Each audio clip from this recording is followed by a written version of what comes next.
اخر نفسهم جابوه الجمعه اللي فاتت اول امبارح.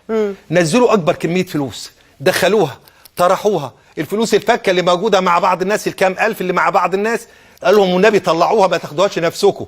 تمام.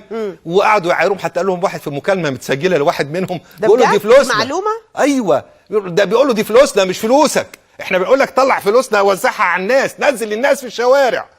ليه كده؟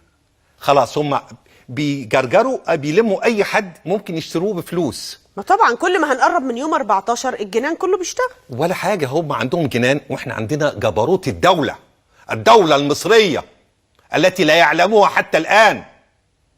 الدوله المصريه لم يروها حتى الان، وانا قلتها قبل كده، وعشان ما فيش ام تطلع تعيط على ابنها. تمام؟ ما تسيبيش ابنك ينزل في مظاهره عشان ياخد فلوس او مضحوك عليه وبيتقال له الاسلام عند الدكتور الطيب. الاسلام جوه قلوبنا، جوه عقولنا من 1424 سنه منذ ان دخل الاسلام مصر. وفي المصحف هي محتاجه وفي المصحف وفي صحيح البخاري الاسلام موجود، مش محتاج شيخ بديع ولا شيخ القرضاوي يعلمه لنا، ولا حمد بن جاسم يعلمنا الاسلام، ولا عبد الله تعلمني الاسلام. ها يا عبد الله بتعلمني الاسلام؟ انت هتحافظني على الاسلام في مصر يا عبد الله؟ ما سمعتش الشيخ الشعراوي بيقول ايه يا عبد الله؟ انت عارف نفسك يا عبد الله، مش عايز اقول بقيه الاسم، عيب، ده احنا اللي معلمينك، ده انا استاذك. ها؟ كبرت على استاذك يا عبد الله؟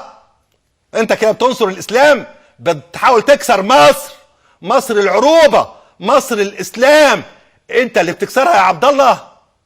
كسر رقبتك انت وكل من يمشي على طريقك الاعوج.